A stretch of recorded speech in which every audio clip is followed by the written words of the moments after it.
हरदोई की प्रमुख फसलों में गन्ना, धान और गेहूं की मुख्य फसलें हैं, लेकिन इसी के साथ साथ गन्ना एक ऐसी फसल है जो नगदी फसल किसान इसे मानते हैं। और इसलिए नगदी मानते हैं क्योंकि गन्ने की उत्पादकता से किसानों को जो नगद उनके खाते में पैसा जाता है, उससे वो अपनी आर्थिक और सामाजिक पक्ष में तरक्की कर सकते हैं। तो आइए अगर हम बात करते हैं, हरदोई में गन्ना किसान अपना गन्ना जो है बेचने के लिए उनको 4 चीनी मिलों की हरदोई में सुविधा मिली हुई है। 3 चीनी मिलें डीसीएम श्रीराम ग्रुप की हैं, इनमें रूपापुर, हरियाणा और लोनी, और एक रामगढ़ चीनी मिल जो है वो हरदोई के बघौली में है। तो आइए बात करते हैं, आखिर गन्ना किसान अपनी उत्पादकता को बढ़ाने के लिए कौन से प्रमुख कारक जिनको कि वो ध्यान में रखें।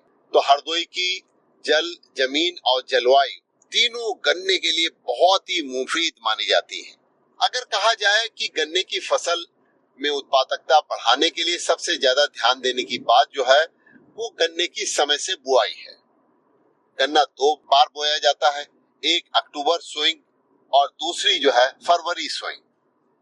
तो अक्टूबर सोइंग का अब जैसे समय आने वाला है तो माना ये जाता है कि अक्टूबर सोइंग में गन्ने की उत्पादकता अच्छी होती है, और लेकिन किसान अधिकतर फरवरी के समय गन्ने को बोते हैं क्योंकि उस समय वो एक फसल और ले लेते हैं। वैसे अब गन्ने में सह फसली को लेने की इस समय किसानों में काफी रुचि रहती है। तो आइए बात करते हैं हरदोई की डीसीएम श्रीराम ग्रुप द्वारा किसानों में गन्ने की उत्पादकता बढ़ा करके और उनको गन्ने की खेती के प्रति प्रेरित करने के लिए किसान सम्मान समारोह आयोजित किया गया। इस किसान सम्मान समारोह में उत्तर प्रदेश की उच्च शिक्षा राज्य मंत्री रजनी तिवारी ने किसानों को गन्ने की उत्पादकता बढ़ाने में सरकार द्वारा किए जा रहे प्रयासों की उन्होंने चर्चा की। इसी के साथ आज यहाँ पर उच्च शिक्षा राज्य मंत्री के साथ हरदोई सभी चीनी मिलें जो हैं उनके डीसीएम श्रीराम ग्रुप के ईडी एग्जीक्यूटिव डायरेक्टर और सीईओ रोशन लाल टामक भी उपस्थित रहे। उन्होंने किसानों को उत्पादकता बढ़ाने के लिए कई वैज्ञानिक तरीके से खेती करने के गुर बताए। साथ ही साथ उन्होंने बताया कि तकनीक किस तरीके से किसानों के लिए बहुत ही लाभकारी हो सकती है गन्ने की उत्पादकता को बढ़ाने के लिए। और डीसीएम श्रीराम ग्रुप के सीईओ आशुतोष त्रिपाठी ने गन्ना किसानों को उनके ग्रुप द्वारा दी जा रही सुविधाओं के बारे में भी बताया कि किस तरीके से अगर किसान अपने गन्ने की खेती करते हैं तो चीनी मिल उनको बीज से लेकर के और ट्रैक्टर तक अनुदान की सुविधा दी जा रही है। हरदोई की लोनी चीनी मिल के हरियाली केंद्र पर आयोजित इस समारोह में 146 किसानों को सम्मानित किया गया। ये वो किसान थे जिन्होंने 2700 कुंटल प्रति एकड़ से अधिक उपज लेने वाले 2 किसान थे, जिसे 50,000 रुपए का नगद पुरस्कार प्रदान किया गया। इसी के साथ वहां पर 2000 कुंटल से लेकर के और 2700 कुंटल तक प्राप्त उपज प्रति हेक्टेयर प्राप्त करने वाले किसान भी थे, जिनको 25,000 रुपए का नगद पुरस्कार प्रदान किया गया। और इसके अतिरिक्त जो वहां पे गन्ना किसान ऐसे थे जिन्होंने 1500 कुंटल से लेकर के 2000 कुंटल प्रति हेक्टेयर तक अपने खेत में उपज प्राप्त की गई है, उनको 15,000 रुपए प्रति किसान को नगद पुरस्कार देकर भी सम्मानित किया गया। ये पुरस्कार किसानों के लिए एक आने वाले दिन में प्रेरित करने के लिए है कि गन्ना किसान कैसे उत्पादकता अपनी खेती में बढ़ा सकते हैं। आज किसानों ने इस अवसर पर बताया कि किस तरीके से वो प्रेरित हुए हैं अधिक उत्पादकता के लिए। मेरा नाम गुरमीत सिंह है, ग्राम भोनापुर, जिला लखीमपुर खीरी है। ये 15,000 रुपए का इनाम मिला है। 1548 कुंटल की हमारी जो है औसत आई है, उसमें हमें 15,000 रुपए का इनाम मिला गया है। देखिए, बात है कि पहले नंबर तो खेत की बढ़िया तैयारी करें, अपने खेत लेवल करें, पानी का साधन, मेन बात पानी की है। जब तक पानी का साधन हमारा नहीं होगा तब तक उपज बढ़िया नहीं हो पाएगी। और उर्वरक है, खाद है, अपना टाइमली सारा काम करें तो किसान जो है आगे जागरूक होकर आगे अपना ऑटोमेटिक बढ़ना शुरू हो जाएगा। क्षेत्रफल कम ना ज्यादा करके उपज ज्यादा करें। निरंजन सिंह। उत्साह तो बहुत मिलता है, उपज बढ़ोतरी से फायदा ही है किसान का, जितनी ज्यादा उपज करेगा उतना ज्यादा फायदा मिलेगा। बुआई के समय यही है कि जुताई का हिसाब किताब रखना है, जुताई गहरी जुताई होनी चाहिए, खूब बढ़िया जुताई होए, तो बढ़िया खाद डालनी चाहिए, जैसे कि DAP वाला मर्दा कबल लगा लो, और वो दूसरा क्या ना ट्राकोडर्मा डाल के ही बोना चाहिए। उसके बाद सल्फो जिंक है और बहुत से सुपरवाइजर बता देते हैं ये चीज डालो, उसी हिसाब से करनी चाहिए। मैं धन्यवाद देना चाहूंगी DCM श्रीराम फैक्ट्री को कि जिनके द्वारा ये कार्यक्रम आयोजित किया गया। उसके बाद मैं धन्यवाद देना चाहूंगी, आभार व्यक्त करना चाहूंगी अपने सभी अन्नदाता भाइयों बहनों का कि आप सभी बड़ी संख्या में यहाँ पे उपस्थित हुए। अभी मैं बहुत ही ध्यान से आप सबकी बातों को सुन रही थी। आपके द्वारा जो चीजें बताई गई वाकई में हमारे अन्नदाता भाइयों बहनों के लिए बहुत ही लाभदायक है। कुछ चीजों को मैंने बहुत ध्यान से सुना और हमें लग रहा था जितने ध्यान से मैं सुन रही थी हमारे भाई बहन भी बहुत ही ध्यान से उन चीजों को सुन रहे थे।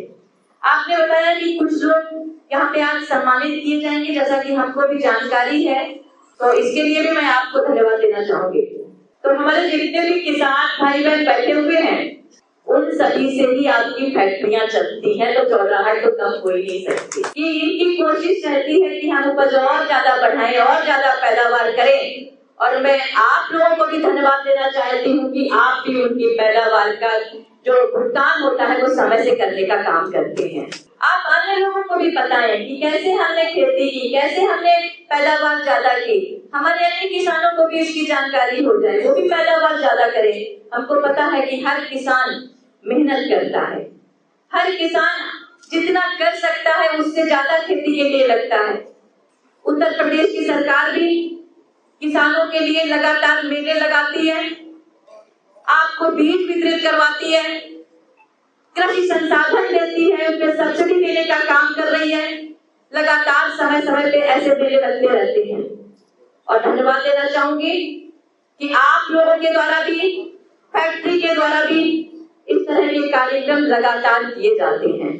तो हमारा किसान तो चौधरी है ही, कोई सी कम नहीं है। इतनी सारी फैक्ट्री उसके पास में, आपकी सरकार, आपके मन की, किसान आगे बढ़ रहा है, कोई उसको रोक नहीं सकता आगे बढ़ने से। तो विकास से एक सतत प्रक्रिया है। जब तक सबके चेहरे पे खुशहाली ना आ जाए, जब तक हमारा अन्नदाता खुश ना हो जाए, तब तक हम अनवरत काम करते रहेंगे, आगे बढ़ते रहेंगे। सुख समृद्धि का संकल्प, अधिक उपजी एक एकड़। और ये बात चाहे प्रदेश के माननीय मुख्यमंत्री महोदय हों या देश के माननीय प्रधानमंत्री जी हों या विभाग के जो हमारे गन्नायुक्त महोदय, ACS महोदय, सभी लोग ये बात बोलते हैं। और एक यूनिवर्सल ट्रूथ है, सनातन सत्य है कि बगैर पैदावार की बढ़ोतरी के तरक्की नहीं हो सकती। आज यदि हम देखें अंतर्राष्ट्रीय स्तर पर भारतवर्ष की सभी जिन्नसों की पैदावार, जितनी भी फसलें हैं, सबकी पैदावार अपेक्षाकृत कम है। उसके बाद आप देखें प्रदेश भर में भी, जैसे मेरठ और मुजफ्फरनगर की जो औसत पैदावार है उसके मुकाबले में लखीमपुर और हरदोई की पैदावार कम है। अब आते हैं स्थानीय स्तर पर। स्थानीय स्तर पे हमारे कई कृषक बंधुओं ने, जिसमें काफी लोग यहाँ पर मौजूद हैं, चाहे बाटकुआ के नगेंद्र प्रताप हो या पूर्वा देवरिया के अरविंद हो या उधमपुर के अनुराग शुक्ला जी हो या मैगलगंज के सिकंदर सिंह बलजीत सिंह जी हो या श्याम बहादुर सिंह जी हो, इन लोगों ने अच्छी पैदावार ली है। 2500 क्विंटल से ऊपर की पैदावार इस क्षेत्र के लोगों ने ली है। परंतु जो होना चाहिए, जब तक इस पैदावार का स्केल नहीं बढ़ेगा, बड़े स्केल पे ये पैदावार नहीं होगी इस लेवल की, तो निश्चित तौर पे उसका एवरेज में परिणाम देखने को नहीं आएगा। और इसी का खामियाजा हमारे लोग भुगत रहे हैं। आपकी इतनी बड़ी बड़ी चीनी मिलें हैं यहाँ पर, हरियाणा चीनी मिल और अजवापुर चीनी मिल मध्य क्षेत्र की सबसे बड़ी चीनी मिलें हैं और गत वर्ष हमने लोनी चीनी मिल का विस्तारीकरण किया, रूपापुर की योजना है, परंतु गन्ने के अभाव में तो सब कुछ अधूरा है। मैं एक आंकड़े के रूप में आपके सामने गन्ने की जो उत्पादन है उसका प्रभाव, आर्थिक प्रभाव माननीय मंत्री जी का ध्यान आकृष्ट करना चाहूंगा कि इसका जो इकोनॉमिक इम्पैक्ट है, जो आर्थिक प्रभाव है इस पैदावार का कितना पड़ता है। आज हम लगभग 2000 करोड़ रुपए का गन्ना खरीदते हैं। आज हमारी जो औसत पैदावार है वो 50 क्विंटल बीघा की है।